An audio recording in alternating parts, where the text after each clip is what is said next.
వాగర్తావివ సంపృక్తు వాగర్త ప్రతిపత్తయే జగతః పితరౌ వందే పార్వతీ పరమేశ్వరౌ నిధయే సర్వవిద్యానాం విసజే భవరోగిణాం గురువే సర్వలోకానాం దక్షిణామూర్తయే నమః.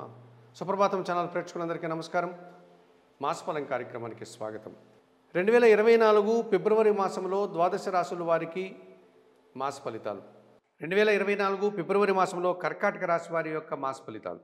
అతి సున్నితమైనటువంటి భావాలతో ప్రశాంతంగా జీవించాలని భావించేటువంటి ఈ కర్కాటక రాశి వారిలో చాంద్రమానాన్ని అనుసరించి పునర్వసు నక్షత్రం 4వ పాదం అనగా బక్కపాదం, పుష్యమి నక్షత్రం 1, 2, 3, 4 4 పాదాలు, ఆశ్లేష నక్షత్రం 1, 2, 3, 4 4 పాదాలు అనగా మొత్తం 9 నక్షత్ర పాదాల వారందరికీ, సౌరమానాన్ని అనుసరించి కర్కాటక మాసంలో జన్మించిన వారందరికీ, నామ నక్షత్రాలను అనుసరించి కర్కాటక రాశికి సంబంధించిన నక్షత్రాల్లో జన్మించిన వారందరికీ కూడా ఈ మాస ఫలితాలు వర్తిస్తాయి. 2024 ఫిబ్రవరి మాసంలో కర్కాటక రాశి వారికి అనుకూలంగా సంచరించేటువంటి గ్రహాలు, వాటి వల్ల వచ్చేటువంటి శుభ ఫలితాలను పరిశీలిస్తే ఇందులో ప్రధానంగా పంచమ దశమాధిపతి అయినటువంటి కుజుడు ఫిబ్రవరి నెల మొదటి వారంలో షష్టమ భావమైనటువంటి ధనుసు రాశిలో సంచరించడం వల్ల కోర్టు వివాదాలు వీరికి సానుకూలంగా శుభ ఫలితాలను అందిస్తాయి. వృత్తి ఉద్యోగ వ్యాపారాల్లో అభివృద్ధిని, మంచి విజయాలను, పోటీ ప్రపంచంలో అవకాశాలను అందుకోగలుగుతారు. భూవాహన సౌలభ్యం కానీ, భూవాహన లాభాలు కానీ, వ్యవసాయ రంగంలో అధిక ఉత్పత్తులు కానీ పొందడానికి అవకాశం ఉంటుంది. తృతీయ వ్యయాధిపతి అయినటువంటి బుధుడు ఈ నెలంతా కూడా సప్తమ అష్టమ భావాల్లో సంచరించడం వల్ల, అనగా మకర కుంభరాశుల్లో ఈ బుధుడు సంచరించడం వల్ల జనసహకారం బాగా ఉంటుంది. అలాగే వ్యాపార అభివృద్ధిని పొందగలుగుతారు, వ్యాపార విస్తరణను పొందగలుగుతాడు. బ్యాంకు సంబంధించిన ఆర్థిక విషయాలంతా కూడా అనుకూలంగా ఉంటాయి. ఇక భాగ్యభావంలో అనగా మీనరాశిలో రాహు సంచరిస్తున్నాడు. ఈ రాహు భాగ్యభావంలో సంచరించేటువంటి సందర్భాల్లో విదేశీ వ్యవహారాలు అనుకూలంగా ఉంటాయి. విదేశాలకు సంబంధించిన వ్యాపార లావాదేవీలంతా కూడా అభివృద్ధి పథంలో ముందుకు సాగేటువంటి పరిస్థితి కనిపిస్తుంది. తృతీయ భావం అయినటువంటి కన్యారాశిలో కేతు సంచారం కొనసాగడం వల్ల ఈ కర్కాటక రాశి వారికి జనసహకారం బాగుంటుంది. నిరాడంబరంగానే కొన్ని పనులను వీరు సునాయాసంగా పూర్తి చేసుకోగలుగుతారు. భగవంతుని యొక్క ఆరాధన చేయడం వల్ల భగవంతుని ఆశీస్సులు అందుకోగలుగుతారు. 2024 ఫిబ్రవరి మాసంలో ఈ కర్కాటక రాశి వారికి కుజుడు, బుధుడు, రాహువు, కేతువు 4 గ్రహాలు సానుకూలంగా సంచరిస్తూ శుభ ఫలితాలను అందిస్తున్నాయి.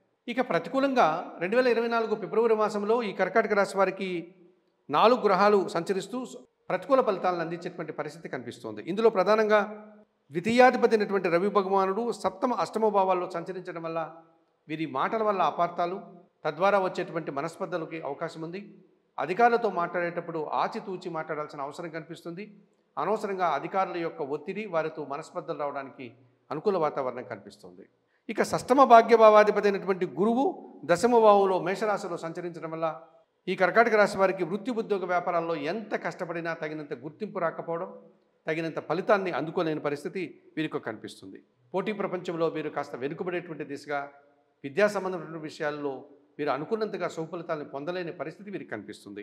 చతుర్థ లాభాధిపతి అయినటువంటి శుక్రుడు షష్టమ సప్తమ భావాల్లో సంచరించడం వల్ల కుటుంబంలో స్త్రీలతో అశాంతి, అలాగే వృత్తి ఉద్యోగ వ్యాపారాల్లో కూడా స్త్రీలతో మనస్పర్ధలు రావడం, తద్వారా ఇబ్బందులు ఎదుర్కోవడం, అశాంతికి గురయ్యేటువంటి వాతావరణమే కనిపిస్తుంది. సప్తమ అష్టమాధిపతి అయినటువంటి శని భగవానుడు అష్టమ భావంలో అనగా కుంభరాశిలో సంచరించడం వల్ల అనారోగ్య సమస్యలు, అనుకున్న పనులు అనుకున్నట్టుగా పూర్తి చేయలేని పరిస్థితి, ఆర్థికపరమైనటువంటి ఇబ్బందుల్ని ఎదుర్కోవాల్సి ఉంటుంది. ఈ రకంగా 2024 ఫిబ్రవరి మాసంలో ఈ కర్కాటక రాశి వారికి రవి, గురువు, శుక్రుడు, శని ఈ 4 గ్రహాలు ప్రతికూలంగా సంచరిస్తూ ప్రతికూల ఫలితాలను అందిస్తున్నాయి. మరి 2024 ఫిబ్రవరి మాసానగాను కర్కాటక రాశి వారి ఈ 4 గ్రహాలకి తప్పనిసరిగా పరిహారాలు నిర్వర్తించుకోవాల్సినటువంటి ఆవశ్యకత కనిపిస్తుంది. ఇందులో ప్రధానంగా అష్టమ శని దోషం నుంచి బయటపడడానికి ఈశ్వరునికి శనివారం రోజు పాలాభిషేకం నిర్వర్తించుకోవడం, గోసేవ చేయడం, వయోవృద్ధులకు ఏదైనా చేతనైనంత వరకు సహాయం అందించడం, ఇలాంటి కార్యక్రమాలు చేయడం వల్ల అష్టమ శని దోషం నుంచి బయటపడడానికి అవకాశం ఉంటుంది. అలాగే షష్టమ సప్తమ భావాల్లో సంచరించేటువంటి ఈ శుక్రుని సానుకూలపరచుకోవడానికి మహాలక్ష్మి అష్టకం కానీ, కనకదార స్తోత్రం కానీ చదువుకోండి.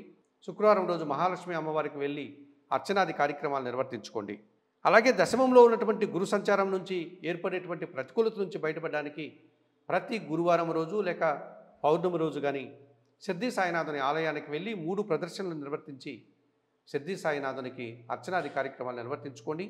1 కేజీ శనగలు గురువులకు కానీ, సిద్ధి సాయినాథుని ఆలయంలోని పూజారికి కానీ దానం చేయండి. సప్తమ అష్టమ భావాల్లో సంచరించేటువంటి రవి దోషం నుంచి బయటపడడానికి సూర్యాష్టకం చదువుకోండి, సూర్య భగవాన్ని నమస్కరించుకోండి. 1 కేజీ గోధుమ పిండి ఆదివారం రోజు పేదవారికి కానీ, పేద బ్రాహ్మణులకు కానీ దానం చేయండి. ఈ రకంగా చేయడం వల్ల అధికారుల నుంచి సానుకూల వాతావరణాన్ని, శుభఫలితాలు మీరు పొందగలుగుతారు. 2024 ఫిబ్రవరి మాసంలో సుప్రభాతం ఛానల్ ప్రేక్షకులందరూ, ముఖ్యంగా కర్కాటక రాశి వారందరూ కూడా చెప్పిన విషయాలన్నీ స్వీకరిస్తూ, పరిహారాలు పాటిస్తూ, ఆయురారోగ్యాలతో ఆర్థికాభివృద్ధిని పొందాలని మనస్ఫూర్తిగా కోరుకుంటూ, సర్వే జనా సుఖినో భవంతు. నమస్కారం.